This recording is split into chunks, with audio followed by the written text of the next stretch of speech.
अस्सलाम वालेकुम। Asia cup 2025 के 10वें मैच में पाकिस्तान ने मुत्तहिदा अरब अमारात को हरा दिया है। जी बिल्कुल, और इस जीत के साथ पाकिस्तान सुपर 6 मरहले में भी पहुंच गया है। और यूएई अनफॉर्चुनेटली टूर्नामेंट से बाहर हो गई है। हाँ, तो आज हम इसी मैच पर जरा तफसील से बात करेंगे। स्कोर कार्ड देखेंगे, अहम मोड़ और वो क्या कहते हैं, कुछ पसे पर्दा बातें भी जो जराए बता रहे हैं। अच्छा, मतलब सिर्फ मैच नहीं, कुछ और भी? जी हाँ, कुछ गैर मामूली हालात भी थे। तो मकसद यही है कि इस पूरे मैच को समझें, सिर्फ स्कोर नहीं बल्कि खेल और इसके आसपास क्या चल रहा था, सब कुछ। जबरदस्त। तो फिर शुरू करते हैं पाकिस्तान की बैटिंग से। पहले बैटिंग की पाकिस्तान ने। हाँ जी। 20 ओवर्स में बनाए 146 रन, 9 विकेटों के नुकसान। मतलब स्कोर बहुत ज्यादा तो नहीं लगता है ना? नहीं, बिल्कुल नहीं। और शुरू तो उससे भी आप कहें कि डरावना था। जी, साइम अयूब जो पिछले मैचेस में अच्छा खेले थे, वो पहले ही ओवर में 0 पर आउट हो गए। स्कोर था सिर्फ 3 रन। ओहो, और फिर थोड़ी ही देर बाद साहिबजादा फरहान भी सिर्फ 5 बनाकर चलते बने। 9 रन पर 2 आउट। यानी पावर प्ले में ही बड़ा झटका लग गया। बिल्कुल, और इसका क्रेडिट जाता है यूएई के जुनैद सिद्दीकी को। नई गेंद से जबरदस्त बॉलिंग की उन्होंने। अच्छा, दोनों ओपनर्स को उन्होंने ही आउट किया। पाकिस्तान पर शुरू में ही काफी दबाव आ गया था। तो ऐसी सूरत हाल में तो फिर किसी सीनियर को जिम्मेदारी लेनी पड़ती है। फखर जमान? बिल्कुल, फखर जमान ने फिर क्या कहते हैं जिम्मेदारी उठाई, और क्या खूब उठाई। हाँ, कितने रन बनाए? उन्होंने 36 गेंदों पर 50 रन बनाए, 2 चौके 3 छक्के, मतलब अटैकिंग क्रिकेट खेली। जबरदस्त। 138 का स्ट्राइक रेट जी। और कप्तान सलमान आगा के साथ मिलकर 61 रन्स की शराकत कायम की। ये बहुत अहम थी उस वक्त। हाँ, ये पार्टनरशिप तो वाकई जरूरी थी। 9 पर 2 आउट के बाद 61 रन, इसने इनिंग्स को संभाला दिया। बिल्कुल संभाला दिया। फखर ने एक एंड संभाले रखा, लेकिन मसला ये हुआ कि जैसे ही फखर आउट हुए फिर विकेटें गिरी। हाँ, लाइन लग गई। मिडिल ऑर्डर बिल्कुल नहीं चल सका। सलमान आगा जो कप्तान है, वो 27 गेंदों पर सिर्फ 20 बना सके। ओ, ये तो काफी सुस्त है। जी, फिर हसन नवाज 3, खुश दिल शाह 4, मोहम्मद हारिस ने थोड़ा तेज खेला, 18 बनाए, लेकिन वो भी आउट हो गए। मोहम्मद नवाज भी सिर्फ 4 रन, मतलब कोई टिककर खेल ही नहीं सका। ये तो तशवीश की बात है, खास तौर पर टूर्नामेंट के इस मरहले पर। लेकिन यूएई के बॉलर्स ने भी अच्छी बॉलिंग की होगी। बहुत अच्छी बॉलिंग की, खास तौर पर जुनैद सिद्दीक की। शुरू में 2 विकेटें लें, फिर आखिर में आकर 2 और लें। कुल मिलाकर 4 ओवर में सिर्फ 18 रन देकर 4 विकेटें। वाह, इकोनॉमी रेट 4.5 का। शानदार। और उनके साथ स्पिनर समरनजीत सिंह ने भी कमाल किया। अच्छा, उन्होंने क्या किया? उन्होंने बीच के ओवर्स में रन्स रोके और 3 अहम विकेटें भी हासिल की। 26 रन दिए 4 ओवर में। तो मतलब यूएई की बॉलिंग ने पाकिस्तान को काबू में रखा हुआ था। बिल्कुल। एक वक्त लग रहा था कि शायद 130-135 ही बन पाएंगे। मिडिल ऑर्डर का ये मसला पाकिस्तान के लिए आगे जाकर परेशानी बन सकता है। लेकिन फिर इनिंग्स के आखिर में कुछ हुआ। 140 तक कैसे पहुंचे? शाहीन शाह आफरीदी। बॉलर शाहीन बैटिंग में? जी हाँ, 8वें नंबर पर आकर उन्होंने जो बैटिंग की, सिर्फ 14 गेंदें खेली और 19 रन बना डाले। Not out. 14 गेंदों पर 19, जबरदस्त। 3 चौके 2 छक्के, 200 से ऊपर का स्ट्राइक रेट। कमाल ही कर दिया। उनकी वजह से ही स्कोर 146 तक पहुंचा। तो आखिर के रन्स बहुत कीमती साबित हुए।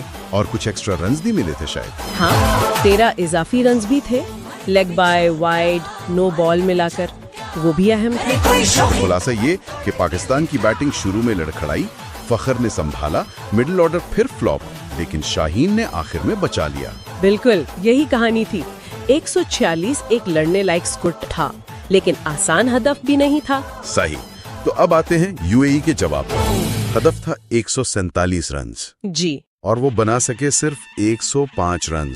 पूरी टीम 17.4 ओवर्स में आउट हो गई। हाँ, 41 रन से पाकिस्तान जीत गया। यूएई की इनिंग्स कैसी रही? क्या शुरू से ही दबाव में थे? नहीं, शुरू में उन्होंने भी थोड़ा तेज खेलने की कोशिश की। ओपनर अलीशान शराफू ने 8 गेंदों पर 12 रन बनाए, 1 चौका 1 छक्का। अच्छा आगाज। लेकिन फिर शाहीन अफरीदी ने उन्हें बोल्ड कर दिया। वहीं पहला झटका लगा। शाहीन ने बॉलिंग में भी काम दिखाया। जी बिल्कुल। वैसे एक दिलचस्प बात यह है कि पावर प्ले के आखिर में यानी 6 ओवर्स बाद दोनों टीमों का स्कोर तकरीबन एक जैसा था। अच्छा, कितना था? पाकिस्तान का था 39 पर 2 और यूएई का 38 पर 2। वाह, मतलब मुकाबला बिल्कुल बराबर का चल रहा था शुरू में। जी, लेकिन फिर आहिस्ता आहिस्ता फर्क पड़ना शुरू हुआ। यूएई की तरफ से किसने कुछ मुज़ाहमत की? उनके कप्तान मोहम्मद वसीम ने 14 बनाए, लेकिन असल जो कोशिश थी वो राहुल चोपड़ा और ध्रुव पराशर की तरफ से आई। Rahul Chopra wicket keeper? जी, उन्होंने 35 गेंदों पर 35 रन्स बनाए, जिम्मेदारी से खेला, और प्राशर ने 23 गेंदों पर 20 रन्स। इन दोनों की पार्टनरशिप लगी। हाँ, चौथी विकेट के लिए 48 रन्स जोड़े। ये उनकी इनिंग्स की सबसे बड़ी शराकत थी। इस वक्त तो मैच में कुछ जान पड़ गई होगी। बिल्कुल, लग रहा था कि शायद यूएई ये मैच निकाल ले। रन रेट भी काबू में था। लेकिन फिर पाकिस्तानी बॉलर्स ने वापसी की। जबरदस्त वापसी की, खास तौर पर अबरार अहमद ने। Mystery spinner. जी, उन्होंने ऐसी बॉलिंग की कि रन्स बनाना मुश्किल हो गया। 4 ओवर्स में सिर्फ 13 रन्स दिए और 2 बहुत अहम विकेटें ली। सिर्फ 13 रन्स 4 ओवर में। इकोनॉमी 3.2 का। कमाल की बॉलिंग। उन्होंने बीच के ओवर्स में सारा दबाव बना दिया। और बाकी बॉलर्स का क्या किरदार रहा? शाहीन, हारिस रऊफ? शाहीन ने शुरू में एक विकेट ली थी, फिर आखिर में आकर एक और ली। कल 2 विकेट 16 रन्स देकर। हारिस रऊफ ने भी अपनी तेजी से 2 खिलाड़ी आउट किए, 19 रन्स दिए उन्होंने। और पार्ट टाइमर्स ने भी विकेटें ली। हाँ, साइम अयूब को भी 1 विकेट मिली और कप्तान सलमान आगा ने भी 1 आउट किया। मतलब सबने हिस्सा डाला। ये तो एक मुकम्मल बॉलिंग परफॉर्मेंस लग रही है। बिल्कुल। और जैसे ही वो चोपड़ा और पराशर की पार्टनरशिप टूटी, जो 85 के स्कोर पर टूटी थी, उसके बाद क्या हुआ? बस फिर तो यूएई की बैटिंग बिखर गई। आखिरी 6 विकेटें सिर्फ 20 रन्स के अंदर गिर गईं। ओह, 85 पर 4 थे और 105 पर ऑल आउट। जी, इसमें 2 रन आउट भी शामिल थे। जाहिर है दबाव में गलतियां हुई, पाकिस्तानी फील्डर्स भी चौकन्ने थे। तो यूएई की टीम कोशिश के बावजूद 105 पर ही हिम्मत हार गई। 41 रन्स की जीत पाकिस्तान के लिए। हाँ, सुकून वाली जीत थी आखिर में, और सबसे अहम सुपर 6 में जगह पक्की हो गई। बिल्कुल। लेकिन आपने शुरू में कहा था कि इस मैच के पीछे कुछ और भी चल रहा था, कुछ पस पर्दा कहानी। जी, हमारे जराए कुछ ऐसी ही बात बता रहे हैं। क्या कुछ तनाव वगैरह था क्या मैच से पहले? जराए के मुताबिक काफी गैर यकीनी सूरत हाल थी। बात यह है कि मुबैना तौर पर पाकिस्तान और इंडिया के पिछले मैच में कोई मसला हुआ था। अच्छा। जिसके बाद जराए का कहना है कि पाकिस्तान क्रिकेट बोर्ड यानी पीसीबी ने ये मौकफ ले लिया कि वो एक खास मैच रेफरी के होते हुए नहीं खेलेंगे। क्या मतलब? उन्होंने खेलने से इनकार कर दिया था? बात इतनी बढ़ गई थी कि मैच शुरू होने से कुछ मिनट पहले तक ये कंफर्म नहीं था कि मैच होगा भी या नहीं। ये तो बहुत अजीब बात है। हाँ, और जराए ये भी कह रहे हैं कि इस वजह से पाकिस्तानी टीम ने मैच वाले दिन कोई प्रैक्टिस भी नहीं की, ना ही कोई प्रेस कॉन्फ्रेंस हुई। तो खिलाड़ियों पर तो बहुत प्रेशर होगा, उन्हें पता ही नहीं है खेलना है या नहीं। बिल्कुल, यही तो बात है। जराए के मुताबिक आखिर में जब पाकिस्तान खेलने पर राजी हुआ तो मैच 1 घंटा देर से शुरू हुआ। 1 घंटा ताखीर से? अच्छा, तो क्या वो रेफरी तब्दील हुए? जरिया तो यही दावा कर रहा है और काफी क्या कहते हैं सख्त अल्फाज इस्तेमाल किए। मसलन जरिया कहता है कि पीसीबी अपने मौकिफ पर डटा रहा और मुबैना तौर पर आईसीसी को घुटने टेकने पर मजबूर किया और वो रेफरी तब्दील करवाया। वो ये तो बहुत बड़ा इल्जाम है अगर ये सच है। जी, अब इससे खिलाड़ियों की जहनी हालत पर क्या असर पड़ा होगा, ये सोचने की बात है। एक तरफ मैच का प्रेशर, दूसरी तरफ ये सब कुछ। बिल्कुल। ऐसे में 41 रन से जीतना और क्वालिफाई करना तो और भी बड़ी बात लगती है। यकीनन ये टीम की प्रोफेशनलिज्म को जाहिर करता है, लेकिन मैं ये वाजे कर दूं कि हम सिर्फ वो बता रहे हैं जो जराए से मालूम हुआ है। ठीक है। हम इन दावों की तस्दीक नहीं कर रहे, न ही कोई जाती राय दे रहे हैं, बस जो मालूमात है वो सामने रख रहे हैं। जरिया ने वैसे पीसीबी को इस पर मुबारकबाद भी दी है।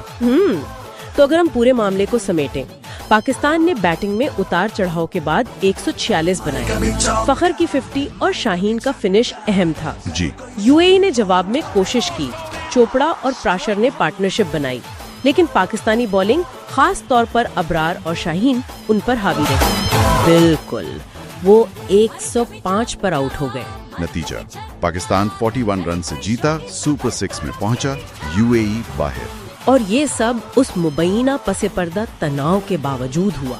सही। और मैन ऑफ द मैच कौन रहा? शाहीन शाह आफरीदी। बिल्कुल बनता था।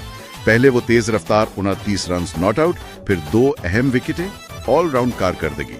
जी, वो वाज़े तौर पर मैच के बेहतरीन खिलाड़ी थे। तो आज हमने पाकिस्तान और यूएई के इस अहम मैच का गहराई में जायजा लिया। ना सिर्फ खेल के मैदान की बात की, बल्कि मैदान से बाहर की उस मुबैना कहानी का भी जिक्र किया जो जराए बता रहे हैं, वो रेफरी वाले तनाज़े की। और ये सारी सूरत हाल मतलब एक बड़ा सवाल जहन में लाती है ना, कि खेल से बाहर के वाकयात, चाहे वो बोर्ड की सियासत हो, इंतजामी मसले हो या कोई और दबाव, हाँ, ये चीजें टीम की तैयारी, उनकी फोकस और फिर मैदान में उनकी कारकर्दगी पर कितना असर डाल सकती हैं? क्या ऐसी चीजें टीम को जोड़ती हैं या तोड़ देती हैं? ये वाकई एक दिलचस्प नुक्ता है। इसका कोई आसान जवाब तो नहीं होगा। बिल्कुल नहीं, लेकिन ये सोचने पर मजबूर करता है कि क्रिकेट सिर्फ 22 गज की पट्टी पर नहीं खेली जाती, उसके इर्द गिर्द भी बहुत कुछ चल रहा होता है।